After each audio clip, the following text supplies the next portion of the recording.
Good morning guys. So wala pa tayo pang hinamos aning napita ha. Cellphone is live. Okay. Mahimuta hasta kadali. Murag basa man. Kalaod. Bitaw no.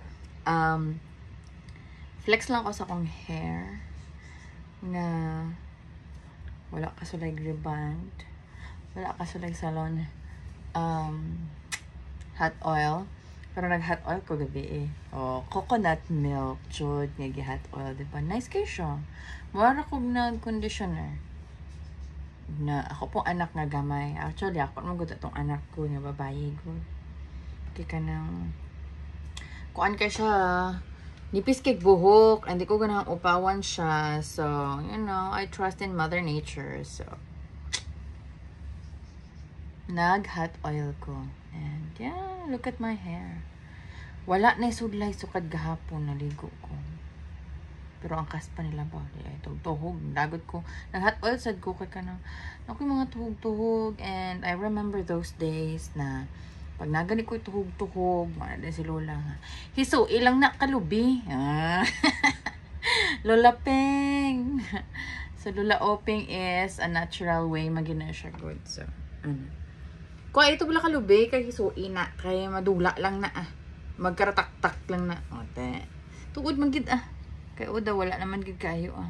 Kay ligid daghan. Kay gaputi-puti. And I hate it kay kapulaw ba ako, besh. So, ako is manibin ragyog ko.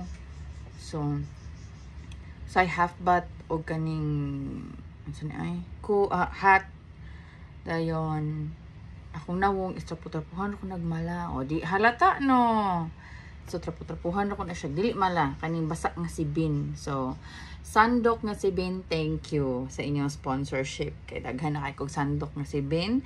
And lig-on jud siya. Kay bisag sunrokan pa na ako.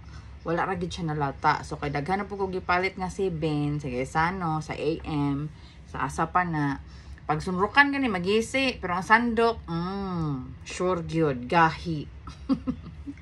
Bisag gusto mo sunrok. Digim gisi.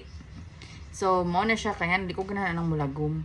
So, kung ginabuhat is ano labas? Una ko, pag-aana ko man siya. So, umog-umog. Dahil mo ko itrapos ko na ho.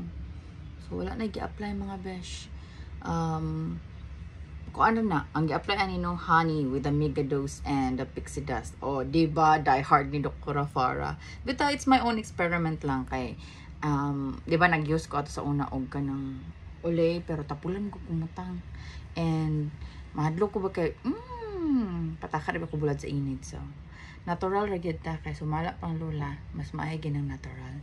So ano amaze ra kay ko ganahanap pug ko kay ano sa una matingala ko ngano mag hot oil ko nganong dili ingon ani kana sapnot kay kahinomdom ko walaon mi shampoo nya ko isabon labada aude sa guwas sapnot gid eh so karon sa gulay conditioner I'm like oh wow and here you go kung ano so dali dong tapad ta yung dito tapad yung again so kagkag kini siya buhok as you can see nipis kini siya buhok so ako siyang gi-hot oil so pareha mig buhok no gamantika pa isiyahag gid ka mantika kayo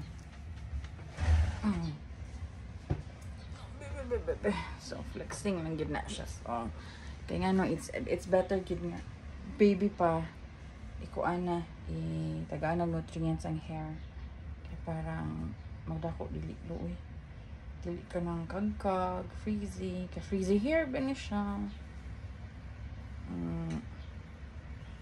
so diba wala na ni sudlay kamot-kamot ng kaning bata agyon so sambutan na magtanggod hair gid siya tanggod kani pero at least dali na lang kagkagod sa maluoy kung sudlay kay and ano wag ko siyang mata ay pagkatanggod kay ang hair gid super maluoy jud ko na siyang kay sulayan pa nako taud-taud ay mura na pug abat ay ang butan ang gid mga naning ang inahan pero wala ko siya gina daily it's not good man po today di ba so once a week sometimes ug makahuna-huna ra ko so pero ang nakatabang gyud ani niya is heavily is the castor oil so upaw gyud siya sa una and then I put castor oil na pang-anak na ko siyang buhok so isoak na ko kung mga 1 hour usay more So, nibagaon siya.